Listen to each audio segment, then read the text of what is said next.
Yun na. Oo. Uy. Ano? Grabe, sarap ito mga lods.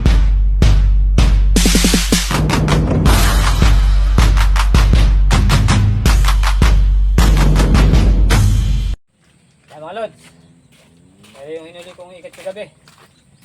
Ikat na puti. Ordinaryong ikat. Kulitin. At yung ikat na batik. Tatlong klase na ikat na yan. Dati puro gantong kulay lang eh. Yung mga idol, alubuhin ko sa tuyo. Namanghang. Ayan. Malaki oh. Nasa 2 kilo ito mga idol. Tatanggal ko na ilang sa ito mga idol. Bali lulutuin ko na tatanggalin ko na bitura. Ay, may nag-vlog.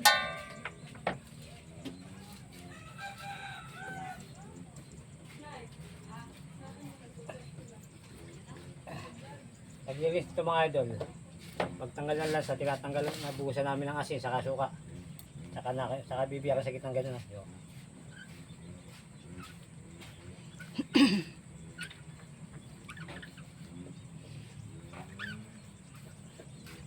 Alod siya. Higit na puti naman. Haba oh. 1/4 piraso.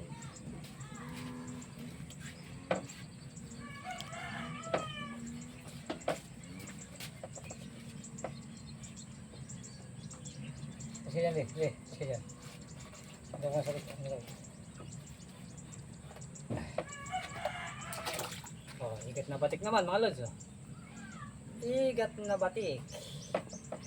Tatlong klase ng kiwit ngayon din sa lugar namin mga idol. Dati, tatlong klase lang. Oh. Ay, maraming klase na.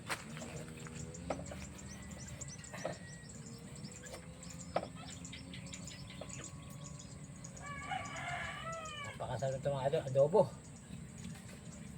Kaya lagat.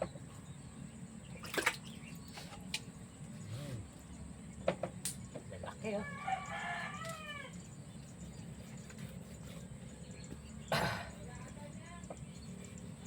Ang presyo nito ngayon mga idol sa lugar namin 100 plus lang, 180 yata. Hindi gaya dati na 100. Ngayon 180 lang. Wala mo na. Mga idol oh. Dito sa lugar namin pero ito sa mga magsasaka kasi nga po malakas ang bubutas ng pilapil. Kaya pagka yung mga nag-aabon mo sasabog ng pataba, binubutas yung pilapil pagka may tubig bata po sa kalan. Yan yung mga itlog ng mga lods oh. Napakadami oh. Siguro libo. Kaya malakas po silang dumami.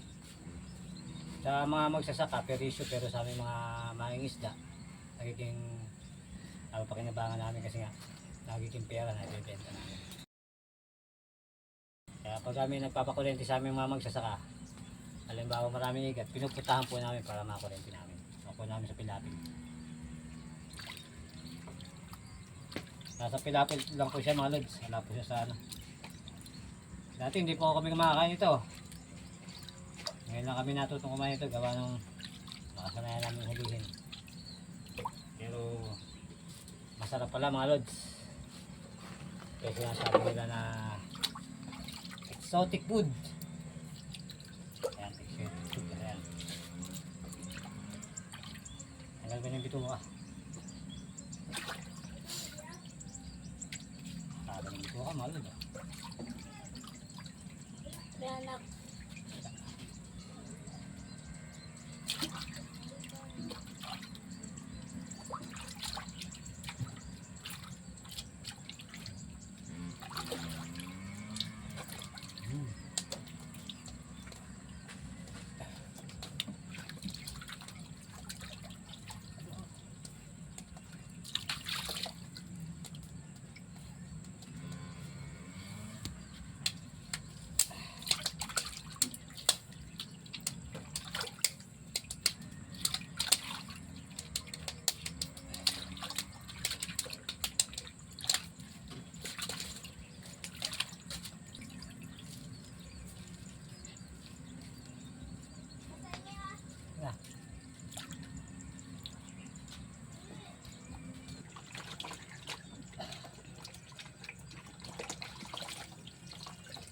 Mga lods, oh. Tanggal ko na yung bituka. Titilarin ko naman siya mga lods.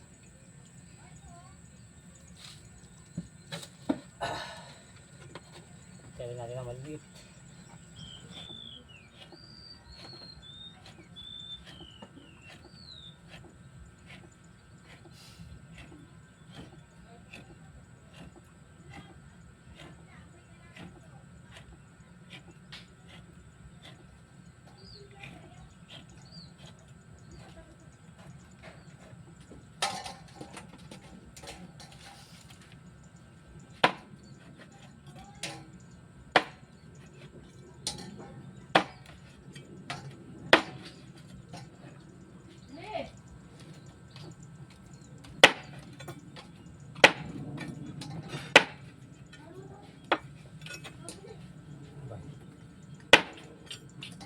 Ang laki ng igat. Nagabi ka na huli yun.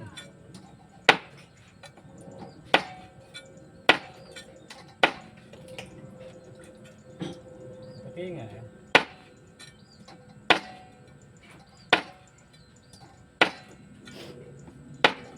Nagpiraso may 20 kilo na.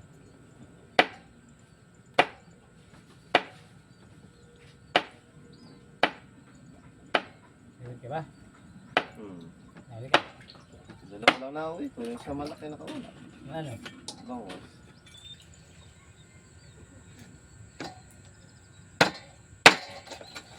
Piraso lang eh. Sulit na.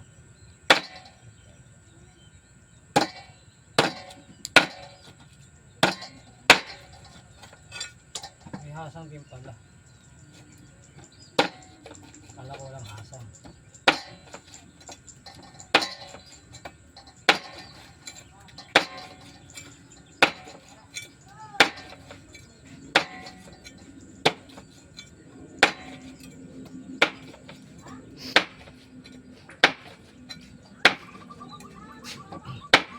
Kailangan ito lang hiwa mga lods. Palis ang kagat.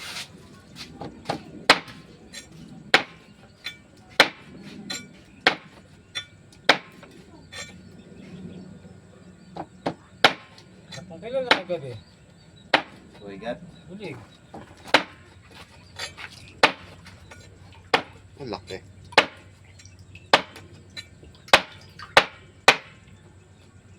Right.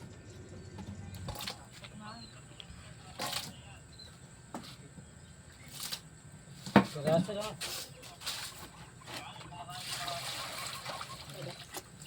Lote ka kayo na. Ano, dede nga. Ano ba sana dito? Wala pang lutong kanin.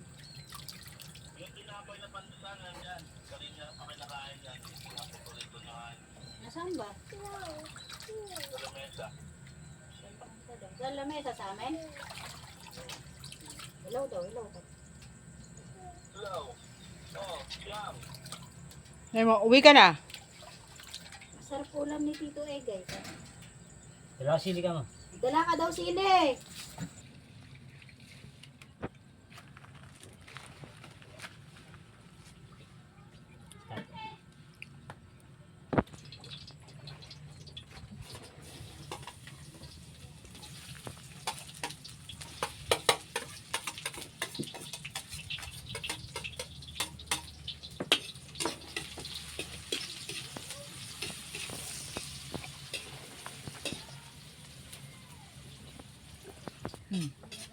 Yan, magpula na ibawang at sibuyas. Ay buya, malod. Lagay na natin to.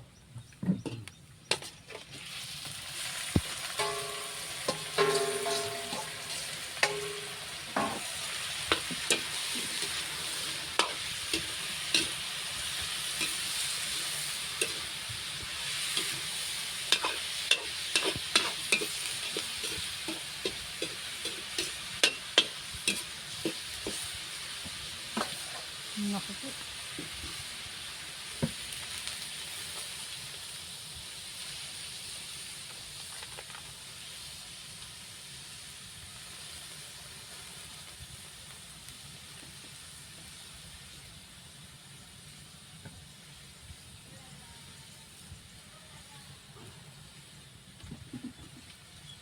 20 cent ulit.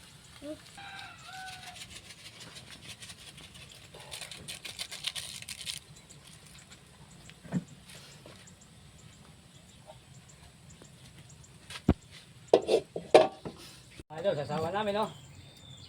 Kamatis at saka mangga. Ayun, inihaw ko. Kanina inihaw. Itong inihaw namin.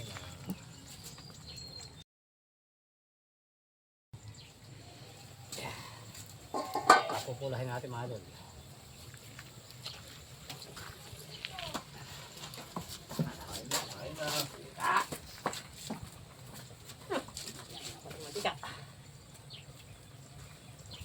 Dino. Ayan natin ang bagya mga idol. Pulang-pulan na. Wow.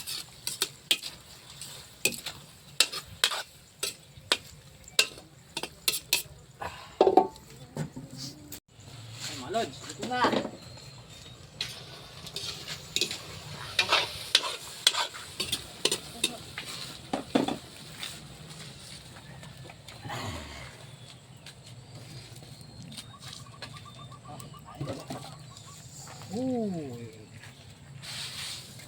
na.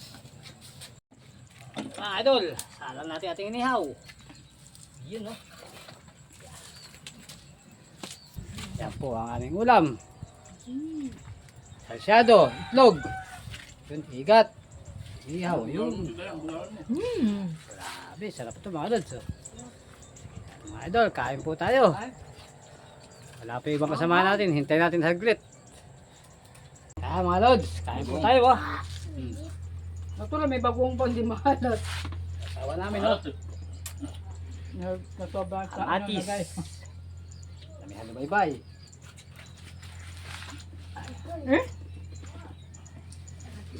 Ano na mo sila? Oo. Kala ko si Mama. Mga idol, Lap nga, pampagalan sumubo. ito ka ng dalag. Ito ka ng bulig. Oh.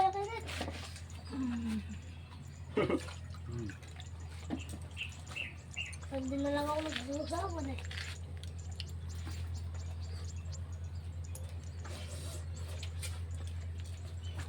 Ano sa ano eh, kanin. Nasama sa kanin.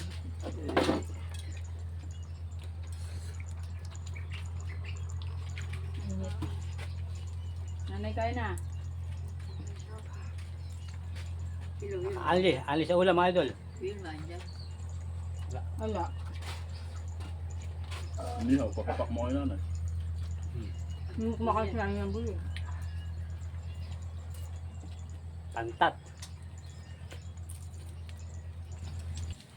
Sawa na iba.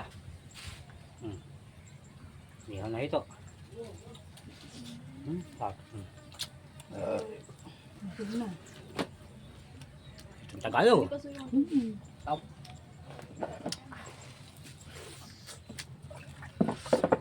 Wow.